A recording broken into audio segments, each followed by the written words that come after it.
જામનગરમાં Red Cross society દ્વારા જરૂરિયાતમંદ તેમજ ગરીબ લોકો માટે પેથોલોજી લેબોરેટરીનો શુભારંભ કરાયો હતો, જેમાં રેડક્રોસ સોસાયટીના રાજ્યના વાઇસ ચેરમેન અજીતભાઈ દેસાઈ, જામનગર રેડક્રોસના પ્રમુખ અને જિલ્લા કલેક્ટર પીબી પંડ્યા સહિત ઉદ્યોગપતિ જીતુભાઈ લાલ સહિતના આગેવાનો ઉપસ્થિત રહ્યા હતા.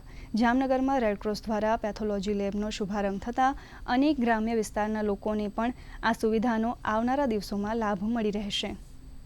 આજરોજ અમે પેથોલોજી લેબોરેટરી ખુલ્લી મૂકીએ છીએ, જે જાહેર જનતાના મિનિમમ ખર્ચની અંદર તમામ ટેસ્ટો થાય એ જાતની સુવિધાઓ સાથે અદ્યતન સાધનોથી આ ચાલુ કરેલ છે. તે ઉપરાંત રેડક્રોસના અમારા બીજા ડેન્ટલ ક્લિનિક, ફિઝિયોથેરાપી સેન્ટર અને જન ઔષધિ કેન્દ્ર પણ બહુ જ ઓછા રેટથી અમે ચલાવીએ છીએ. તો જાહેર જનતાને આ અંગે ખાસ વિનંતી કે આનો લાભ લે.